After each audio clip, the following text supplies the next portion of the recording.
चलिए फ्रेंड, तो सभी को नमस्कार। आज हम आप लोग के सामने एक नए टॉपिक टेंस के अनुसार, इस चैनल का नाम है बेसिक इंग्लिश। इसी पर आप सभी को आपके ऑनलाइन की पढ़ाई की जाएगी। ऑनलाइन में आपको सभी सेवा दिया जाएगा। इंग्लिश का एक एक टॉपिक करके पढ़ाया जाएगा और ये खास करके 10-12 के बच्चों के लिए, जो भी इस बार 10th का बोर्ड 12th का बोर्ड देंगे, उनके लिए इंग्लिश का एक एक क्वेश्चन एक एक पॉइंट से यहाँ पर बताया जाएगा। इसलिए सभी को ध्यान से यहाँ देखेंगे। आज हम एक छोटा सा टॉपिक लिए हैं टेंस। इसको टेंस तो छोटा नहीं कर सकते हैं, बट हम जानना चाहेंगे कि टेंस है क्या।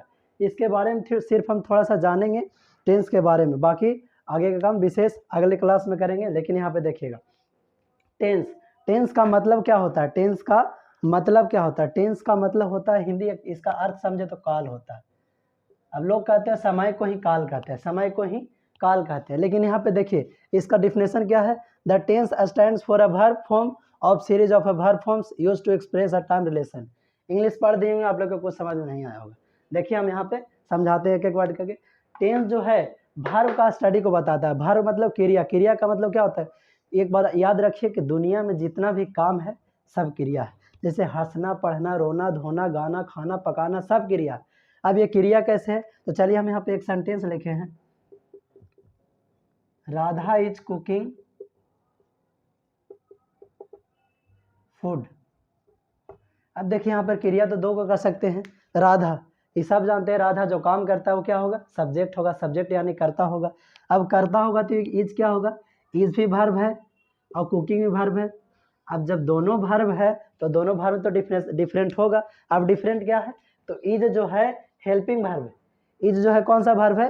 हेल्पिंग वर्ब है। लेकिन कुकिंग कौन सा वर्ब है? मेन वर्ब है। अभी हेल्पिंग वर्ब क्या होता है, मेन वर्ब क्या होता है, तो ये सब टेंस के बेसिक टॉपिक पढ़ना है। अब टेंस का बेसिक टॉपिक टेंस स्टार्ट किए तो अब मेरा फर्ज बनता है कि आपको सब बताएं एक एक वर्ब, हेल्पिंग वर्ब क्या है, मेन वर्ब क्या है। तो देखिएगा यहाँ पे हेल्पिंग वर्ब। अब इज को हम यहाँ से हटा देते हैं, तो राधा कुकिंग फूड, मतलब ये दोनों को जोड़ने में कोई हेल्प करेगा। जो वर्ब हेल्प करेगा, जो वर्ड हेल्प करेगा, वही हेल्पिंग वर्ब कहलाएगा। जैसे राधा इज। अब इज जो है आप यहाँ से खुद देख लीजिए, is, am, are, do, does, has, have, ये सब जो है प्रेजेंट हेल्पिंग वर्ब है। कौन सा हेल्पिंग वर्ब है? प्रेजेंट। मतलब अगर कोई भी सेंटेंस में is, am, are, do, does, has, have, ये सब लगा रहे तो ये कौन सा हेल्पिंग वर्ब होगा? प्रेजेंट हेल्पिंग वर्ब होगा। कौन सा हेल्पिंग वर्ब होगा? Present helping verb. अब ये प्रेजेंट हेल्पिंग वर्ब है तो कुछ पास्ट हेल्पिंग वर्ब होगा, फ्यूचर हेल्पिंग वर्ब होगा, तो उसको भी देख लेते हैं। पास्ट हेल्पिंग वर्ब में क्या क्या होगा? हैड हो जाएगा, डिड हो जाएगा, और क्या होगा? वाज, वेयर, ये सब जो है पास्ट हेल्पिंग वर्ब। ये सब कौन सा हेल्पिंग वर्ब है? Past helping verb. अब फ्यूचर में क्या आएगा? तो फ्यूचर में सिर्फ दो ही है, शैल और विल। ये तो फ्यूचर कोई टेंस नहीं होता है, लेकिन हमारे साइंटिस्ट ने फ्यूचर टेंस बनाए तो पढ़ना जरूरी है। अब फ्यूचर टेंस का मतलब होता है भविष्यत काल। अब भविष्यत काल मतलब प्रेजेंट पास्ट तो जानते हैं कि जो बीत गया वो पास्ट में, और जो वर्तमान में चल रहा है वो प्रेजेंट है। लेकिन अब फ्यूचर होता क्या है? फ्यूचर कोई टेंस नहीं होता है, बल्कि फ्यूचर के बारे में वैज्ञानिक ने कुछ बता दिया कि भविष्य में जो बातें होगी या करने वाले होंगे उसी को फ्यूचर टेंस कहेंगे। लेकिन चलिए हम यहाँ से एक एक लाइन जानते हैं। अब देखिए, the tense stands for a verb form of series of verb forms used to express a time relation. Tense जो है वर्ब फॉर्म के स्टडी को बताता है। वर्ब फॉर्म के स्टडी को बताता है। अब वर्ब फॉर्म का स्टडी कैसे बता रहा है? जैसे अब देखिए, Radha is cooking food. Radha is cooking food. अब जो इज हुआ ये कौन सा हेल्पिंग वर्ब बताए? देखिए, इज जो हुआ प्रेजेंट हेल्पिंग वर्ब, ये कौन सा टेंस हो जाएगा? Present helping verb. अब देखिए, कुकिंग है, कुकिंग है तो ये वर्ब का कौन सा फॉर्म है? फोर्थ फॉर्म है। वर्ब का फोर्थ फॉर्म है। अब वर्ब का फोर्थ फॉर्म है तो इसमें क्या लगा हुआ? ING। अब जिस वर्ब में ING लगा रहेगा वो कौन सा टेंस होगा? तो कॉन्टिन्यूअस फॉर्म होगा। कौन सा फॉर्म होगा? Continuous form. तो यहाँ पे देखिए, प्रेजेंट कॉन्टिन्यूअस टेंस हो गया। कौन टेंस का वाक्य है? प्रेजेंट कॉन्टिन्यूअस टेंस का वाक्य है। यहाँ पे थोड़ा सा फिर से देखिएगा, राधा इज कुकिंग फूड। अभी बताएं आप लोग के कि has, have, is, am, are, do, does, ये सब जो है प्रेजेंट हेल्पिंग वर्ब। कौन सा हेल्पिंग वर्ब है? Present helping verb. अब जब प्रेजेंट हेल्पिंग वर्ब, तो इज के जगह कौन सा टेंस हो जाएगा, प्रेजेंट हो जाएगा।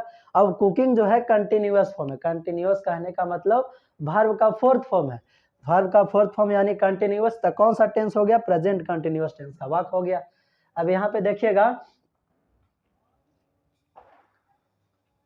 चलिए तो इसका आगे हम लोग देखते हैं, थोड़ा सा एक और एग्जांपल देखते हैं। इसको हम मिटा रहे हैं कुछ देर के लिए, जो नहीं उतारे हैं कृपया उतार लीजिएगा। चलिए तो हम यहाँ तक तो देख लिए थे ये प्रेजेंट कंटिन्यूअस टेंस का पहचानने का नियम। अब पहचानना है, जानना नहीं, सिर्फ पहचानना है कि एग्जाम्पल से, जैसे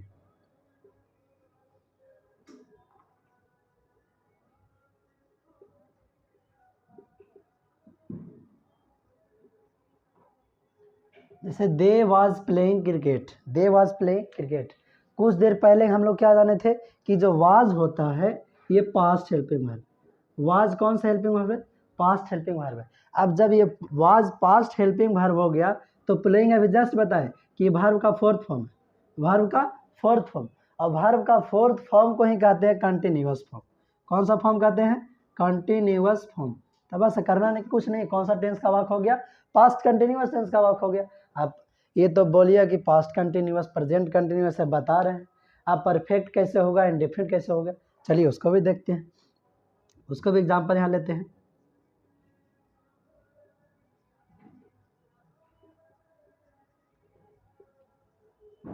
I have cooked food, I have cooked food. अब देखिए ये हैव, अभी जस्ट आप लोग का क्या बताया कि हैव कौन सा हेल्पिंग वर्ब है, तो हैव है प्रेजेंट हेल्पिंग वर्ब। कौन सा helping verb, present helping verb. और कुक्ड, अब देखिएगा यहाँ पे ध्यान से कि हैव के बाद जब भी आता है टेंस में, हैव के बाद जब भी वर्ब फॉर्म का आवेगा तो वर्ब का हमेशा तीसरा फॉर्म, वर्ब का तीसरा फॉर्म, मतलब past participle form, past participle form. अब इसी को कहते हैं परफेक्ट फॉर्म, इसी को कौन सा फॉर्म कहते हैं, परफेक्ट फॉर्म। तो कौन सा टेंस का वाक्य हो गया, present perfect tense, present perfect tense. अब ये हो गया प्रेजेंट परफेक्ट टेंस। तो इसी तरह हम लोग के पूरे टेंस के एक एक पहचान जान जाना है, मेन टेंस का पहचान जान जाना है कि कौन कौन टेंस का वाक्य होगा। तो इसके लिए हम आगे देखते हैं।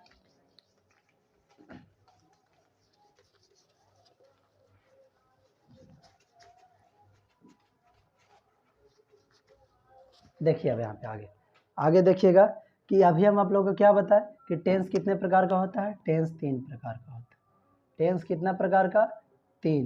पहला में प्रेजेंट टेंस, दूसरा पास्ट, तीसरा फ्यूचर। अब टेंस 3 प्रकार के हैं, प्रेजेंट पास्ट फ्यूचर। तो अब जानना है कि प्रेजेंट में जो कार्य हो रहा है, मतलब प्रेजेंट में जिस वाक्य के, प्रेजेंट में वाक्य में अगर वर्तमान में कोई काम किया जाएगा, वर्तमान में जो क्रिया हुआ रहेगा वही प्रेजेंट होगा। पास्ट बीते हुए समय में, बीते हुए समय में जो भी काम होगा वो कौन सा टेंस में होगा, पास्ट टेंस में। फ्यूचर, ये फ्यूचर क्या होता है, आने वाला, मैंने भविष्य काल में, तो भविष्य काल में होगा। अब यहाँ पे देखेंगे प्रेजेंट, प्रेजेंट क्या होता है, देखिए प्रेजेंट का होता है, अधिकतर जानते हैं 4 होते हैं, अधिकतर 4।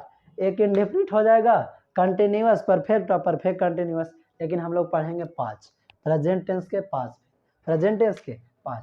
पहला सिंपल प्रेजेंट टेंस, पहला सिंपल प्रेजेंट टेंस। दूसरा में क्या होगा, present indefinite tense, present indefinite tense. दूसरा में हो जाएगा प्रेजेंट इंडेफिनिट टेंस। तीसरा में हो जाएगा कंटिन्यूअस, प्रेजेंट कंटिन्यूअस टेंस। तीसरा में परफेक्ट टेंस, तीसरा में कौन सा टेंस, परफेक्ट टेंस। और फोर्थ में परफेक्ट हो गया, 5 में क्या हो जाएगा, परफेक्ट कंटिन्यूअस, परफेक्ट कंटिन्यूअस। इसी तरह से पास्ट भी 5 होगा, simple past, past indefinite, past continuous, past perfect, past perfect continuous. उसी तरह हम लोग फ्यूचर भी पढ़ेंगे, simple future tense, future indefinite tense, future continuous, future perfect, future perfect continuous tense. ये सब हम लोग एक एक करके पढ़ेंगे। तो सबसे पहले हम लोग क्या पढ़ेंगे, सिंपल प्रेजेंट टेंस। सबसे पहले क्या पढ़ेंगे, simple present tense. Simple present tense हम लोग सबसे पहले पढ़ेंगे। अब सिंपल प्रेजेंट टेंस सबसे पहले पढ़ना है तो सबसे पहले जानेंगे कि सिंपल प्रेजेंट टेंस है क्या। सिंपल प्रेजेंट टेंस है क्या? देखिए इसमें ही बताएं कि बिना वर्ब के कोई टेंस नहीं होता, बिना वर्ब के कोई टेंस नहीं होता, लेकिन ये एक ऐसा टेंस है जिसमें मेन वर्ब नहीं रहता है, मुख्य क्रिया नहीं रहता है। एक और आप लोग जानते होंगे कॉम्प्लीमेंट, क्या जानते हैं? कॉम्प्लीमेंट, कॉम्प्लीमेंट ये क्या है? कॉम्प्लीमेंट है कि जो बिना मेन वर्ब के वाक्य को पूरा कर दे उसी को कॉम्प्लीमेंट कहते हैं। अभी क्या बता दिए, जैसे I am a boy, I am a boy. अब इसमें बताइएगा मुख्य क्रिया आई सब्जेक्ट हो गया, आई एम हेल्पिंग वर्ब हो गया, ए आर्टिकल हो गया, बॉय ऑब्जेक्ट हो गया, तो इसमें मेन वर्ब तो आया नहीं, लेकिन वाक्य भी सही, वाक्य में कोई गलती नहीं है। तो ये जो टेंस हुआ ये तो जानेंगे ना कि ये कौन सा टेंस का वाक्य है। ये जो है सिंपल प्रेजेंट टेंस का वाक्य, सिंपल प्रेजेंट टेंस का वाक्य है। अब जब सिंपल प्रेजेंट टेंस का वाक्य है तो चलिए इसका डिफिनेशन लिखते हैं।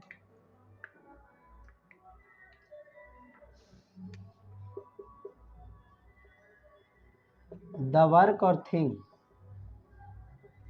the work or thing which is done in present without main verb, main verb। इसका एक और डिफिनेशन लिख सकते हैं क्या?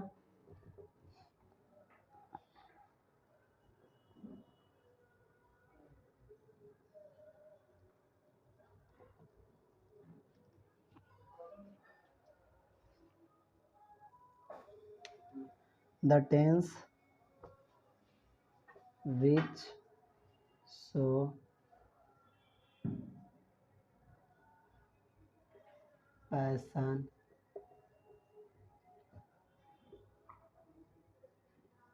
profession of a person or thing is called simple present tense, sorry, simple present tense। देखिए यहाँ पे simple present tense, the work or thing which is done in present without main verb. वैसा कार्य, ऐसे इसमें कार्य नहीं रहता है फिर भी कुछ रहता है, ऐसे एग्जांपल से भी आप लोग क्लियर करते हैं। The work or thing which is done in present, जो वर्तमान में तो पूरा होगा लेकिन उसमें मेन वर्ब नहीं रहेगा, मुख्य क्रिया नहीं रहेगा।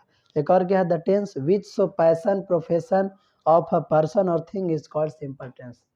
वैसा टेंस जो किसी व्यक्ति के पैशन यानी पेशा, प्रोफेशन यानी भी क्या होगा, पेशा, किसका बताता है, व्यक्ति का या वस्तुओं को बताएगा, वही सिंपल प्रेजेंट टेंस कहलाएगा। जैसे हम लोग एग्जांपल से यहाँ पर क्लियर करते हैं, एग्जांपल से क्लियर करते हैं, इसको मिटा रहे हैं।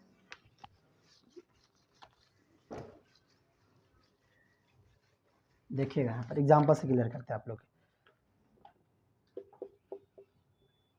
He is a boy, he is a boy, वह एक लड़का है, वह एक क्या है, वह।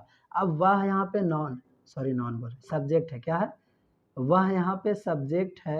अब बता रहा है कि वह एक लड़का है, वह एक क्या है, लड़का है, माने उसके गुण को बता रहा है कि वह क्या है, लड़का है। यहाँ पे क्या हो जाएगा, क्वालिटी, इस व्यक्ति के गुण को बताया, मतलब इसमें मेन वर्ब नहीं है, तो ये कौन सा होगा, सिंपल प्रेजेंट।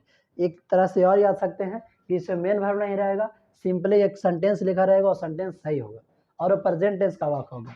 कौन सा टेंस का वाक्य होगा, प्रेजेंट टेंस का वाक्य होगा, तो वो कौन सा, सिंपल प्रेजेंट टेंस हो जाएगा। जैसे यहाँ पर एग्जांपल और लिखते हैं, इसका बनाने का नियम पहले देख लीजिए। बनाने का नियम, इसी को क्या कहते हैं, स्ट्रक्चर, इसी को अंग्रेजी में क्या कहते हैं, स्ट्रक्चर।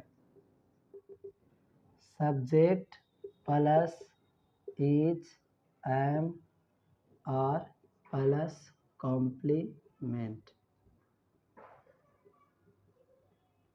कॉम्प्लीमेंट। अब सब्जेक्ट तो क्लियर हो गया, वाक्य में जिसकी चर्चा हो या वाक्य को जो करता है, वाक्य में जिसका चर्चा होगा वही सब्जेक्ट होगा। इसके बाद हेल्पिंग वर्ब क्या आएगा, इज आएगा, एम आएगा, आर आएगा। अब यहाँ आर आएगा लेकिन उसके बाद क्या होगा, कॉम्प्लीमेंट। अभी तुरंत आप लोग को बताएं कि कॉम्प्लीमेंट क्या है, कि वाक्य में जो बिना मेन वर्ब को वाक्य को पूरा बना देगा। वैसे शब्द जो वाक्य में बिना मेन वर्ब को वाक्य को क्या कर देगा, सही करेगा, उसी को कॉम्प्लीमेंट। जैसे ही, एग्जाम्पल दूसरा लिखते हैं, दे आर ऑनेस्ट मैन, वे लोग ईमानदार आदमी हैं, वे लोग ईमानदार आदमी हैं। तब वे लोग के तो गुण को बता रहा है, वे लोग को क्या बता रहा है, गुण को, क्वालिटी को बता रहा है। तो जो ऑनेस्ट मैन होगा ये क्या होगा, कॉम्प्लीमेंट, ना कि ऑब्जेक्ट। क्या हो जाएगा, कॉम्प्लीमेंट। मतलब इसमें मेन वर्ब कहीं नहीं है, हेल्पिंग वर्ब है, सब्जेक्ट हो गया, तो इन लोग के गुण को बता रहा है, तो इसलिए क्या हो जाएगा, कॉम्प्लीमेंट। इसको ऑब्जेक्ट नहीं कहेंगे। अब यहाँ पे एक और सेंस क्लियर करेंगे। सिंपल प्रेजेंट टेंस के बनाने का नियम भी देखने, सब्जेक्ट प्लस एजमर प्लस कॉम्प्लीमेंट। इसका नेगेटिव क्या हो जाएगा, ये तो अफर्मेटिव हो गया, नेगेटिव इसी तरह हो जाएगा, subject plus is, am, are plus not plus complement, negative हो जाएगा। इंट्रोगेटिव क्या होगा, बस हेल्पिंग वर्ब बाहर चला आएगा, वही इंट्रोगेटिव हो जाएगा। Is, am, are plus subject plus complement plus question mark, ये देना जरूरी है। इंट्रो नेगेटिव यहाँ पे देखिए, इंट्रो नेगेटिव कैसा होगा, is, am, are plus subject के बाद not plus complement plus question mark. एक और होता है WH वर्ड। बस आप लोग एक एक सेंटेंस इससे बना लीजिएगा, और बाकी present indefinite, present continuous, present perfect continuous, सब का एक क्लास स्पेशल चलेगा। कम से कम आधा घंटा एक क्लास में प्रेजेंट इंडेफिनिट का एक क्लास चलेगा। सबसे बड़ा टेंस है तो कौन सा टेंस है, present indefinite tense. Present indefinite सबसे बड़ा टेंस है, प्रेजेंट इंडेफिनिट टेंस। लग रहा है कि बहुत छोटा होगा, तुरंत क्लियर हो जाएगा, सब्जेक्ट प्लस V1 या V5 प्लस ऑब्जेक्ट। इससे नहीं, इसके बारे में हम लोग को एक एक डिटेल जानना है। अब इसके लिए आज नहीं, अगले वीडियो में। तो हमारा चैनल का नाम क्या है, बेसिक इंग्लिश। इस चैनल को सबको सब्सक्राइब करें, लाइक करें, वीडियो को लाइक करें, और अगर सब्सक्राइब करते हैं तो सबसे पहले वीडियो आपके पास जाएगा। और इसी के चलते हमारा चैनल एक नया बना है, बेसिक इंग्लिश, इसी को सब्सक्राइब कीजिएगा, ठीक है। तो अगला क्लास आगे के वीडियो में।